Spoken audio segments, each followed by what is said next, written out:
Episode 50 की starting में हम देखते हैं कि ग्रैंड मैजिक फेस्टिवल स्टार्ट हो जाता है और यहाँ प्रिंसिपल कहती है, फाउंडर मर्सिडियस ने कहा था ट्रेनिंग, कॉम्पिटिंग एंड मास्टरिंग के दम पे हम आप वो पिलर बन सकते हैं जो कि स्काई को संभाल सकता है और बुराई को दूर रख सकता है। तो चलो फिर अब ग्रैंड मैजिक फेस्टिवल को शुरू किया जाए। और हम यहाँ देखते हैं कि सारे फ्रैक्शन टैलेंटेड स्टूडेंट पे नजर रखे हुए होते हैं और यहाँ कुछ स्टूडेंट के बीच में स्काई रेस स्टार्ट हो जाती है, जिसे देखकर सभी लोग बहुत ही ज्यादा एक्साइटेड हो रहे होते हैं। तब हेडमास्टर कहती है, स्क्वाड सारे स्टूडेंट पर नजर रखे हुए हैं और यहाँ सब कुछ एनालाइज भी कर रहे हैं। टावर सच में कोई भी टाइम वेस्ट नहीं करता है। तब आइरिस कहती है, वो इसलिए है क्योंकि टावर के बाहर भी बहुत सारे मेजिस हैं। वो ऐसा इसलिए है कि वो लोग टैलेंटेड स्टूडेंट को ले जाए और उन्हें अपने पास बुलाना चाहते हैं। तब हम देखते हैं कि लियाना स्काई रेस को जीत जाती है और कम्युनिकेटर कहता है, लियाना दूसरी बार स्काई रेस को जीत चुकी है और इस बार तो इसने स्कोर भी तोड़ दिया है। तब आइरिस यहाँ से जाने लगती है। तभी हेडमास्टर कहती है, क्या तुम अभी जा रही हो? तब आइरिस कहती है, मुझे अभी ऊपर से अपना काम भी करना है और साथ में एक सीनियर को चेयर भी करना है। तब हम यहाँ देखते हैं कि सियोन एक इवेंट क्राउन अटैक में पार्टिसिपेट कर रहा होता है और इसके लिए उसे कोलेट ने पूछा होता है, जिस वजह से वो उसे मना नहीं कर पाता और इससे उसे बहुत ही ज्यादा खुशी होती है। तब वो मन में कहता है, कोलेट आखिरकार तुम्हें एहसास हो गया कि तुम्हें अपना सबसे ज्यादा टाइम किसके साथ बिताना चाहिए। मेरे और उस फ्लैंकी के बीच में आखिरकार मैं ही तुम्हारी चॉइस बना। तभी वो चेंजिंग रूम में चला जाता है, जहाँ वो विल को देखकर कहता है, रुको जरा, आखिरकार ये फ्लैंकी यहाँ पे क्या कर रहा है? तब कोलेट बताती है, क्राउन गेम में पार्टिसिपेट करने के लिए एक टीम को कम से कम 21,000 क्रेडिट पॉइंट चाहिए और अगर विल को इसमें पार्टिसिपेट करना है तो हमें तुम्हारी जरूरत थी, तो इसलिए मैंने तुम्हें हमारी टीम को ज्वाइन करने के लिए कहा। माफ कर देना शियोन कि मैंने तुम्हें इसमें इन्वॉल्व किया। तब शियोन कहता है, क्या तुम मजाक कर रहे हो? आखिरकार मुझे इसके साथ टीम अप क्यों करना पड़ रहा है और आखिरकार तुम इस हाई लेवल कॉन्टेस्ट में क्यों पार्टिसिपेट कर रहे हो? तभी हम देखते हैं कि जूलियस वहाँ से गुजरने लगता है और तब वो और विल एक दूसरे को घूरने लगते हैं। तब शियोन यहाँ अपने मन में सोचता है, आखिरकार ये मुझे क्यों नहीं देख रहा है? क्या ये मुझे इग्नोर कर रहा है? उस टाइम जब इसने मुझे बचाया था तब इसने मुझे बहुत ही ज्यादा शर्मिंदा कर दिया था और अब ये मुझे देख भी नहीं रहा है। तब कॉलेज कहती है, कुछ प्रॉब्लम हुई है। अब विल ने कहा है कि जूलियस के खिलाफ क्राउन इवेंट में पार्टिसिपेट करेगा। तब कम्युनिकेटर माइक कहता है, तो आप सबका अब क्राउन फेस्टिवल के आफ्टरनून सेशन में स्वागत है। मैं फिर से इस इवेंट को होस्ट कर रहा हूँ और मेरे साथ अकेडमी के मोस्ट हेटेड प्रोफेसर हैं और ये बहुत ही ज्यादा डरावने और घटिया भी है। सभी स्टूडेंट ये सपना देखते हैं कि वो इन्हें सबक सिखा सके। तो प्रोफेसर एडवर्ड, प्लीज मेरी क्रेडिट्स को वापस कर दीजिए। और आखिरकार ये किसका आइडिया था? आखिरकार वो कौन था जिसने मुझे वाइपर के साथ कम्युनिकेट करने के लिए भेजा है? तब प्रोफेसर एडवर्ड कहते हैं, माइक अगली क्लास के लिए अपना कॉफिन तैयार रखना। मुझे माफ कर दीजिए, प्लीज मुझे मानना मत। तो चलो फिर आज का मेन इवेंट क्राउन अटैक को स्टार्ट किया जाए। तो प्लीज एल्फ फ्रैक्शन तैयारियों को शुरू किया जाए। तब हम देखते हैं कि एल्फ फ्रैक्शन के लोग अपने मैजिक को कास्ट करना स्टार्ट कर देते हैं, जिससे आसमान में बहुत सारे मैजिकल सर्कल आ जाते हैं और वो मैजिकल सर्कल स्टेडियम के बाहर जाकर एक्टिवेट हो जाते हैं। तब माइक कहता है, एल्फ के इन ग्रेट स्पेल्स हैं। स्टेडियम के आसपास अलग अलग जोन बन गए हैं, जैसे कि पहला है वोल्केनो जोन, दूसरा है मार्शल लैंड, तीसरा है बैटलैंड और चौथा ग्रास लैंड और आखिरी पांचवा Woodland zone. Crown attack 3 players की टीम में खेला जाता है। इसमें पार्टिसिपेंट स्टेडियम के बाहर से शुरू करेंगे और उन्हें मुश्किलों का सामना करते हुए स्टेडियम के अंदर आना होगा। जैसे कि आप लोग देख सकते हैं कि यहाँ पे एक क्राउन रखा गया है, तो इसलिए जो पहली टीम इस क्राउन को पा लेगी वो जीत जाएगी। और हाँ, यहाँ पे टीम को अकेले अलग अलग जोन का सामना नहीं करना है, बल्कि यहाँ पे बहुत से ऐसे ट्रैप्स हैं जिन्हें हमारे प्रोफेसर ने सेट किया है। इसमें पार्टिसिपेंट सारे जोन और ट्रैप्स को क्लियर करके स्टेडियम की तरफ बढ़ सकते हैं या फिर दूसरी टीम के रास्तों को ब्लॉक कर सकते हैं। बाकी कॉन्टेस्ट के मुकाबले ये कॉन्टेस्ट बहुत ही ज्यादा वाइल्ड और एक्साइटिंग है।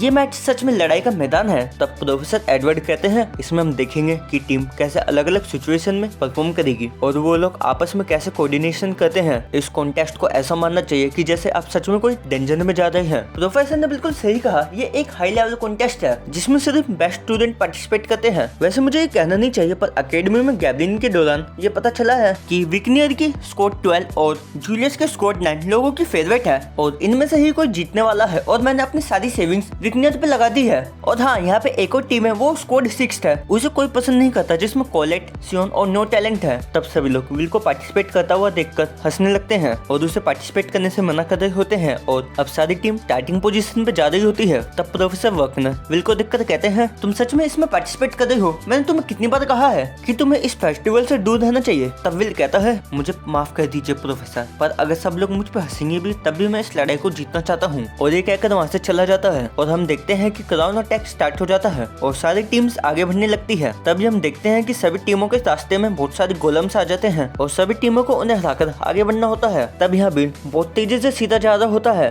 और यहाँ ऑडियंस में बैठा हुआ एक लड़का कहता है, क्या ये मरना चाहता है? तभी दूसरा लड़का कहता है, इस नो टैलेंट से कुछ नहीं होने होने वाला। ये तो स्पेल बुक एग्जाम के दौरान गोलम के ऊपर एक स्क्रैच भी नहीं डाल पाया। तभी विल आगे बढ़ते हुए कोलेट को मदद करने के लिए कहता है और हम देखते हैं कि कोलेट अपने मैजिक से विल के हाथ में एक गॉन्टलेट बना देती है, जिससे विल एक गोलम पे पंच मारकर रास्ते में आने वाले सारे गोलम्स को उड़ा देता है और सभी लोग ये देखकर बहुत ही ज्यादा हैरान हो जाते हैं। तब प्रोफेसर वकनर कहता है मुझे लगा ही था कि ये होने वाला है। तब कोलेट कहती है चाहे विल मैजिक यूज नहीं कर पाता हो, पर अगर वो उन गोलम्स को इस गॉन्टलेट से मारेगा तो कोई भी रूल ब्रेक नहीं होगा। तब माइक कहता है मुझे विश्वास नहीं होता कि आखिरकार ये चल क्या रहा है। सबसे पहले सबसे आगे निकलने वाला विल सरफेट है। तब यहाँ सियोन पुरानी बातों को याद करने लगता है। जब मुझे उस नो टैलेंट ने बचाया था तब मुझे इतना बुरा लगा कि मैं मरना चाहता था, इसलिए मैंने तब तक ट्रेनिंग करी जब तक मुझे महसूस नहीं हुआ कि मैं मर जाऊंगा, और मैं और भी ज्यादा ताकतवर बन गया। पर फिर भी आज ये मुझसे आगे निकल रहा है। तब हम देखते हैं कि विल की टीम बैटलैंड तक पहुंच जाती है, जहाँ के ट्रैप्स एक्टिवेट होकर उन पे पत्थर मारने लगते हैं। तब विल जमीन पे मुक्का मार के अपने सामने एक पत्थर की दीवार बना लेता है, जिस वजह से वो लोग उस हमले से बच जाते हैं। तब विल कोलेट को फिर से आवाज लगाता है। तब हम देखते हैं कि कोलेट अपने मैजिक से वहाँ पे बहुत सारी तलवारें लगा देती है। तब विल एक एक तलवार को उठाकर उन चैप्स को फोड़ देता है। तब हम देखते हैं कि एक चैप रह जाता है और वो जैसे विल पे हमले करने वाला होता है वैसे ही विल उसे बीच में से काट देता है। तब माइक कहता है इन्होंने तो बैडलैंड को भी क्लियर कर लिया, आखिरकार यहाँ हो क्या रहा है और आखिरकार ये लोग इतने तेज कैसे हैं। तब एक लड़का कहता है ये सब कुछ कोलेट के मैजिक की वजह से हो रहा है। तब फायर सेक्शन का स्क्वाड कहता है ये तो सच में बहुत ही ज्यादा फास्ट है, इसने तो जल्दी से चैप्स का पता लगाकर उन्हें तोड़ दिया है। तब प्रोफेसर एडवर्ड कहते हैं विल ने बहुत सारे डंजन्स को क्लियर करा है और वो अपनी नॉलेज और एक्सपीरियंस से बहुत ही ज्यादा एफिशिएंसी से काम कर पा रहा है, ये तो बस वो अपनी रिफ्लेक्स से ही कर सकता है। तब हम यहाँ देखते हैं कि आइरिस विल को चेयर करने लगती है और यहाँ विल की टीम सबसे आगे चल रही होती है। तब हम देखते हैं कि बहुत सारी टीमों को चैप्स की वजह से प्रॉब्लम आ रही होती है और स्टेडियम में सभी लोग ये कह रहे होते हैं कि क्या विल इस बार फर्स्ट आने वाला है। तब जूलियस यहाँ सोच रहा होता है कि आखिरकार स्टेडियम से इतनी ज्यादा आवाज क्यों आ रही होती है, और तब वो अपनी टीम मेंबर से इस बारे में पूछने लगता है। तब उसका टीम मेंबर कहता है हमारी सर्च से पता चला है कि विल इस टाइम सबसे आगे है और अगर वो इसी तरह से आगे बढ़ता था तो वो जीत जाएगा। तब जूलियस कहता है तुम चिंता मत करो, मैं अभी जाके उसे रोकता हूँ। तब यहाँ विल की टीम जंगल में पहुंच जाती है, जहाँ पे चेन सर्कल का ट्रैप एक्टिवेट हो जाता है। तभी हम देखते हैं कि विल उनके आसपास के एरिया को काटकर उन सर्कल का एक दूसरे की तरफ फेस कर देता है, जिससे कि वो एक दूसरे को तबाह करने लगते हैं। तब माइक कहता है विल तो पीछे हटने का नाम ही नहीं ले रहा, आखिरकार प्रोफेसर एडवर्ड आपको ये कैसा लग रहा है, ये चेन सर्कल आपका ही आइडिया था ना। तब विल यहाँ सोच रहा होता है कि इस क्राउन गेम में जितना ज्यादा आप अपनी डेस्टिनेशन के पास जाते जाएंगे उतनी ज्यादा टीमें आपको मिलती जाएगी और सारी स्क्वाड वुडलैंड जोन में आकर एक दूसरे से जरूर मिलेगी। तो इसलिए अगर मैं आगे बढ़ता रहूंगा और जूलियस से पहले वहाँ पे पहुंच जाऊंगा तो मैं उस पर चुपचाप हमला कर सकता हूँ। अगर मैं जूलियस के वहाँ पहुंचने से पहले उस जगह को अच्छी तरह से जांच लूंगा तो मुझे इस चीज का एडवांटेज होगा।